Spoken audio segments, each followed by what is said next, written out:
नमस्कार, मी सुवर्णा's होम किचनमध्ये परत एकदा तुमचं अगदी मनापासून स्वागत। सगळ्या सबस्क्रायबरचे धन्यवाद, सगळ्या व्ह्यूअर्सचे मनापासून आभार। आज आपण खूप छान असा वर्षभर टिकणारा काळा मसाला बघणार आहोत, कांदा लसूण मसाला बघणार आहोत। तर त्यासाठी मी इथे घेतलेले आहेत खडे मसाले। काही खडे मसाले मी घेतलेले आहेत, तर मी ते तुम्हाला सगळे दाखवते। पण मी तो खडा मसाला वापरला आहे पवार बंधू यांचा। खूप सुंदर पवार बंधू आहे मसाल्याचं, त्यांचं सगळंच पूर्ण किराणा दुकान आहे। खूप छान त्यांनी मला मसाले सजेस्ट केले। त्यांचं पॅकिंग पण बघा किती सुंदर आहे। मी त्यांना म्हटली गेल्यानंतर की तुम पॅकिंग मधला मसाला मला नकोय, पण त्यांनी मला उघडून दाखवलं की पॅकिंग आम्ही का करतो, मसाले एकत्र होऊ नाही म्हणून आम्ही पॅकिंग फक्त देतो, व्यवस्थित राहतात। आम्ही ताजे पद्धतीने व्यवस्थित जसे पाहिजे तसे आम्ही पॅकिंग करून देतो। आणि त्यांनी कसा मसाला बनवायचा, कोणत्या पद्धतीने करायचा, बघा किती व्यवस्थित पॅकिंग आहे त्यांचं। आणि सगळे मसाले अगदी स्वच्छ आहे। जायफळाचं सुद्धा क्वालिटी बघा काय सुंदर क्वालिटी आहे। अगदी मोठे मोठे असे जायफळ आहेत। असे जायफळ हल्ली बघायला पण मिळत नाही। सगळेच मसाल्याचं पॅकिंग वगैरे खूप छान आहे त्यांचं। तर तुम्हाला जर काळा मसाला करायचा असेल तर तुम्ही पवार बंधू या दुकानात नक्की जाऊन बघा, आणि तेच तुम्हाला कशा प्रकारचा मसाला बनवायचा आहे तसं ते तुम्हाला खूप छान सजेस्ट पण करतात। बघा हेच पवार बंधू यांचं दुकान आरकेवरचं दुकान आहे। जाण्या येण्याचा रस्ता मी तुम्हाला सांगितलेला आहे, आरकेवरच आहे, रिक्षा स्टँडच्या तिथेच आहे। खूप सुंदर त्यांच्याच तिथे तुम्हाला मिरच्या पण मिळतील आणि किराणा सामान वगैरे ते पण चांगल्या क्वालिटीचं त्यांच्याकडचं असतं। खूप छान असं त्यांनी मला मसाला सजेस्ट केलेला आहे।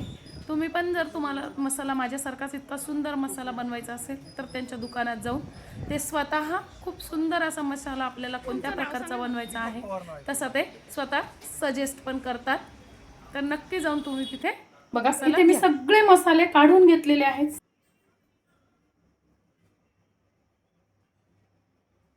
मी या सगळ्या मसाल्यांचं प्रमाण तुम्हाला किती घेतले, कोणते घेतले ते सगळं मी डिस्क्रिप्शन बॉक्समध्ये देणार आहे, तिथे तुम्ही नक्की जाऊन बघा। फक्त मी इथे आता तुम्हाला जर तसा मसाला मी दाखवला ना तर खूप मोठी होईल आपली व्हिडिओ, म्हणून मी सगळं तुम्हाला असं दाखवत आहे आणि भाजताना मी सगळं तुम्हाला सांगणार आहे। इथे मी 3 प्रकारच्या बघा मिरच्या घेतलेल्या आहेत। एक डीडी मिरची म्हणून येते डिलक्स, त्याला डिलक्स मिरची म्हणतात।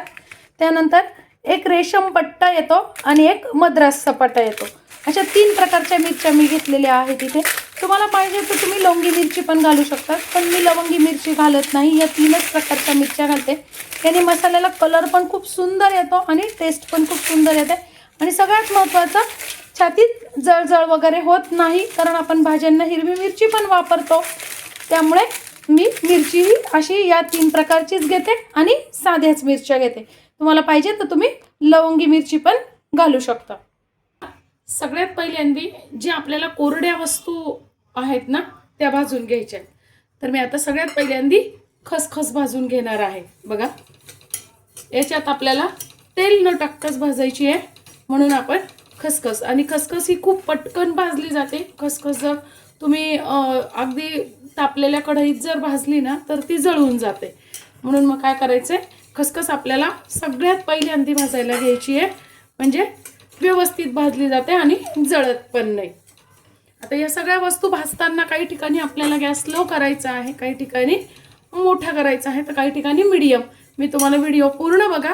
सगळ्या वस्तू भाजताना गॅस आपल्याला कसा करायचा आहे, तेल किती टाकायचं आहे, कोणत्या वस्तू तेल टाकून भाजायच्या आहेत, कोणत्या वस्तू कोरड्या भाजायच्या आहेत, कोणत्या वस्तू मसाल्यात आपल्याला मिक्स करायच्या आहेत, कोणत्या वस्तू आपल्याला मसाल्यात मिक्स करायच्या नाहीये, हे सगळं व्यवस्थित सविस्तर मी तुम्हाला सांगणार आहे।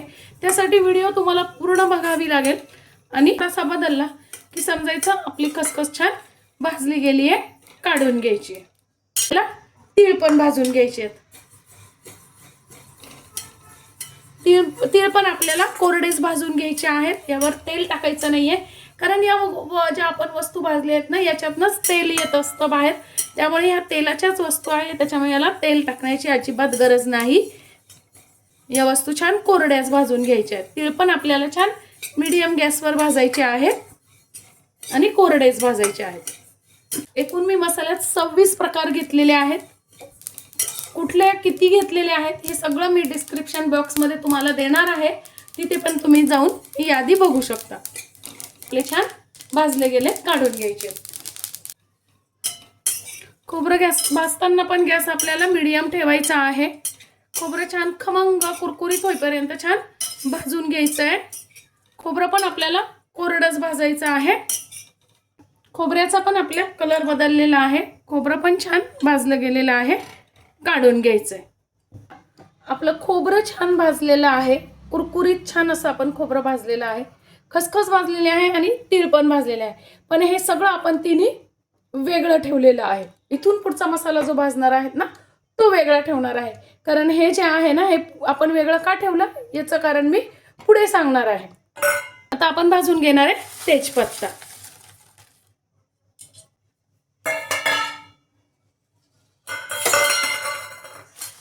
तेजपत्ता भाजायचा म्हणजे काय करायचं आहे तुम्हाला, फक्त गरम करून घ्यायचा आहे. खूप असा भाजायचा नाही आहे तेजपत्ता, कारण तेजपत्ता जो असतो ना ऑलरेडी खूप वाळलेला असतो.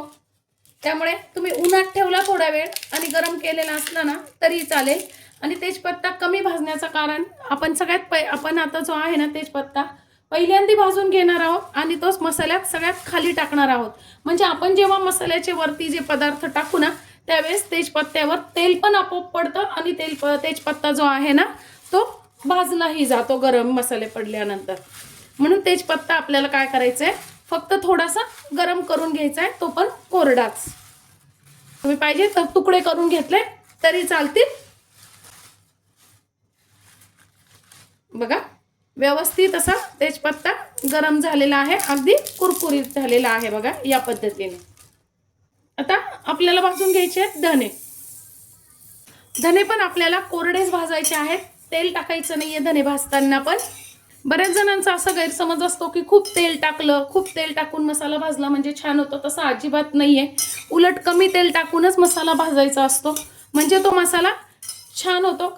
आणि धने पण आपल्याला छान मीडियम गॅसवर भाजून घ्यायचे. बघा आता आपले धने पण छान भाजले गेले, काढून घ्यायचे. आता आपल्याला काय करायचं आहे, इथे हिंग घेतलेला आहे. हिंग आपल्याला थोडासा फोडून घ्यायचा आहे म्हणजे छान भाजला जातो. जायफळ घेतलेले आहेत. जायफळ पण आपल्याला थोडेसे कुटून घ्यायचे म्हणजे छान भाजले जातात. दालचिनी अशी आपल्याला सोललेलीच घ्यायची आहे बघा, काळ्या पाठीची दालचिनी घ्यायची नाहीये. छान अशी साल काढलेलीच दालचिनी घ्यायची आहे. त्याचे पण आपल्याला काय करायचे, असे तुकडे करून घ्यायचे किंवा मग थोडीशी अशी कुटून घ्यायची. सुंठ आहे ती पण आपल्याला कुटून घ्यायची आहे. या सगळ्या गोष्टी छान कुटून घेऊन मगच भाजायच्या आहेत म्हणजे त्या छान भाजल्या जातात आणि मसाल्याच्या याच्यात त्या बारीक पण छान होतात. आता हळकुंड पण आपल्याला थोडेसे कुटून घ्यायचे आहेत. सगळ्या वस्तू ज्या मी कुटून घेतलेल्या आहेत ना, या तुम्ही आधीच कुटून तयारी करून ठेवू शकता. पण मी तुम्हाला दाखवण्यासाठी म्हणून मी आत्ता त्या कुटलेल्या आहेत. 2च चमचे मी तेल टाकून घेतलेले, पोहे खायचे 2 चमचे. त्यात आपल्याला आता सगळ्यात पहिल्यांदा हिंग टाकायचा आहे. बघा या पद्धतीने हिंग भाजत आला की लगेच टाकून घ्यायचं आहे आपल्याला जायफळ, आपल्याला हळकुंड आणि सुंठ. सुंठ थोडीशी भाजत आली की लगेच टाकून घ्यायची दालचिनी. बघा या सगळ्या वस्तू आपण एकत्र भाजल्या तरी काहीच प्रॉब्लेम नाही, कारण या सगळ्या वस्तूंना थोडंसंच तेल लागतं आणि सेम टेम्परेचर लागतं मीडियम गॅसवर. आता ह्या सगळ्या आपल्याला 2 ते 3 मिनटं फक्त छान भाजून घ्यायचे आहेत. सुरुवातीला 1-1 मिनटं सगळ्या वस्तू अशा वेगवेगळ्या आणि नंतर सगळ्या एकत्र भाजलेल्या आहेत. बघा आपण या पद्धतीने सगळ्या वस्तू आपल्या छान भाजले गेल्या, काढून घ्यायच्या. तेजपान आणि धने भाजून ठेवलेले आहे ना, त्यावरच मी हे खडे मसाले पण टाकून घेतलेले आहे म्हणजे याचं तेल आता आपोआपच खाली जातं आणि धन्याला आणि तेजपत्त्याला पण लागतं. आपल्याला टाकून घ्यायचे स्टारफूल, त्यानंतर मोठी वेलची जी असते ना ती, मसाला वेलची पण म्हणतात याला किंवा मग मोठी वेलची पण म्हणतात. 1.5 चमचा तेल.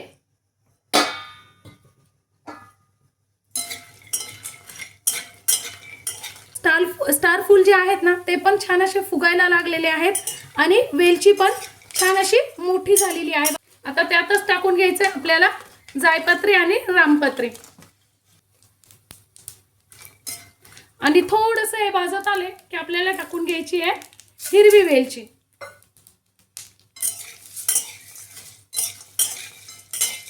कमी तेलात आपण व्यवस्थित मसाला भाजतोय. अजिबात आपण खूप तेल न टाकलेलं नाहीये, तरी सुद्धा आपला मसाला खूप छान भाजला जातोय. बघा आता हिरवी वेलची पण छान फुगलेली आहे, लगेचच छान चाले भाजणं आपलं. काढून घ्यायचंय.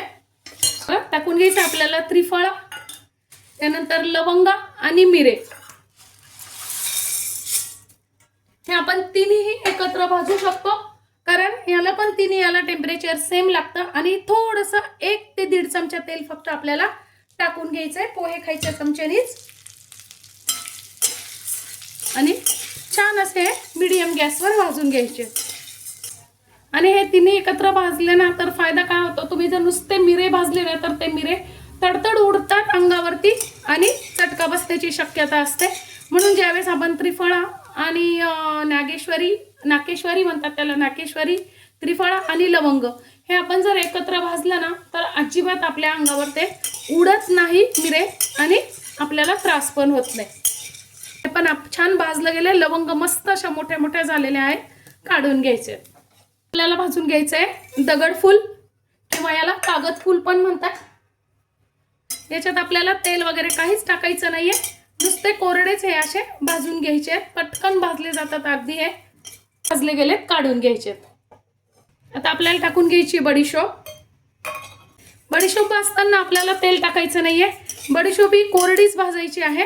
बडीशोप भाजत आली की आपल्याला टाकून घ्यायचे आपले रोजचे जे साधे जिरे आपण भाजीला वगैरे वापरतो ना ते लगेच टाकून घ्यायचे. आपल्याला शहाजिरे, ज्याला मसाल्यात आपण वापरतो हे शहाजिरे. आपण जेव्हा हे असे बडीशोपेमध्ये भाजतो ना जिरे, त्यावेळेस ते जळत नाही आणि काळे पण होत नाही. मसाल्याचा कलर जळकट येत नाही, मसाल्याला वास पण जळकट येत नाही. कारण काय होतं, जिरे आपण नुसते भाजायला गेलो ना तर ते खूप बारीक असल्यामुळे ते जळण्याची शक्यता असते. म्हणून काय करायचं आहे, बडीशोप भाजत आली की बडीशोपेबरोबरच आपण असे जिरे छान भाजून घ्यायचे. बघा आता आपलं हे तिन्ही पण छान भाजलं गेलं, काढून घ्यायचं. आता आपल्याला भाजून घ्यायची आहे कसुरी मेथी. बरेच जण कसुरी मेथी नाही वापरत मसाल्यात, पण तुम्ही घालून बघा, फार सुंदर लागते. वास येतो खूप सुंदर मसाल्याला आणि भाज्याही खूप छान लागतात. कसुरी मेथी पण आपल्याला कोरडीच भाजायची आहे, तेलाचा वापर मी कुठेही केलेला नाहीये. बघा कसुरी मेथी भाजताना गॅस एकदम बारीक ठेवायचा आहे आपल्याला. बघा कसुरी मेथी पण आपली छान भाजली गेलेली आहे, काढून घ्यायची आहे. मसाल्यात टाकत नाही ती म्हणजे गुलाब पाकळ्या.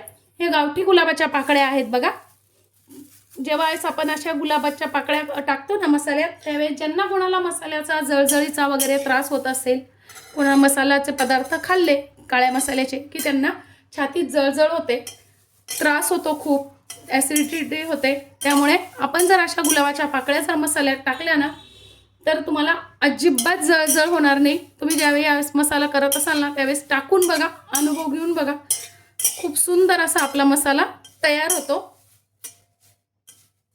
गुलाबाच्या पाकळ्या थंड असतात, म्हणूनच आपण गुलकंद पण खातो उन्हाळ्यात. या पण आपल्याला कोरड्याच भाजून घ्यायच्या, तेल न टाकता. आता आपल्या भाजणं झाल्यात, काढून घ्यायचे. आता आपल्याला भाजून घ्यायचा आहे कांदा. कांदा बघा, हा मी विकतच घेतलेला कांदा आहे. पांढरा कांदा जो म्हणतात ना औषधी, तो मी घेतलेला आहे. मी लाल कांदा घेतलेला नाही आहे, हा पांढरा कांदा आहे. आणि तो छान वाळवून घेतलेला आहे बघा या पद्धतीने. तरी सुद्धा आता आपल्याला तो एकदा छान तेलावरती थोडासा भाजून घ्यायचा आहे, म्हणजे खरपूस करून घ्यायचा आहे. तर बघा 1 ते 1.5 चमचा मी तेल घालून घेतलेला आहे कांदा भाजताना, म्हणजे कांदा छान खरपूस भाजला जातो. बघा आपला कांदा पण छान भाजणं झालेला आहे, काढून घ्यायचा आहे. लसूण. लसूण पण मी काय केलेलं आहे, 2 दिवस आधीच सोलून ठेवलेला आहे. त्यामुळे काय झालं, थोडासा तो कोरडा झाला, त्यातलं मॉइश्चर कमी झालेला आहे.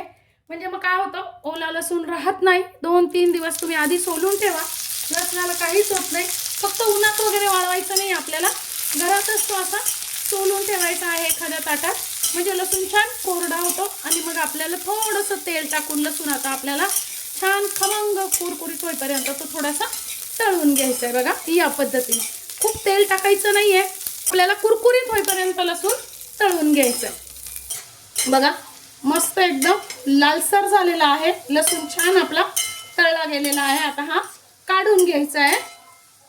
लसूण मी पूर्ण वेगळा काढून घेतलेला आहे. मसाल्याच्या सामानावर आपण लसूण टाकलेला नाहीये. थोडंसं तेल आहे, त्यात आपल्याला काय करायचं आहे, थोड्याशाच मिरच्या भाजून घ्यायच्या आहेत. बघा बघा, मिरच्या आपल्याला पूर्ण काळ्या करून घेतलेल्या आहेत मी या तेलावरची. थोड्याशाच मिरच्या अशा आपल्याला पूर्ण काळ्या करून घ्यायच्या आहेत, म्हणजे त्या मसाल्याचा कलर खूप सुंदर येतो आणि मसाला चवीला पण छान लागतो. बघा या पद्धतीने मी आता या मिरच्या सगळ्या भाजून घेतलेल्या आहेत. त्यावर आपण या मिरच्या टाकून घेतलेल्या आहेत. मी काय केलं, अशी माझ्याकडे मोठी पाटी आहे. मी काय केलेलं, आता मिरच्या छान आपल्याला वाळलेल्याच आहेत, त्या आपल्याला फक्त थोड्याशा गरम करून घ्यायच्या आहेत.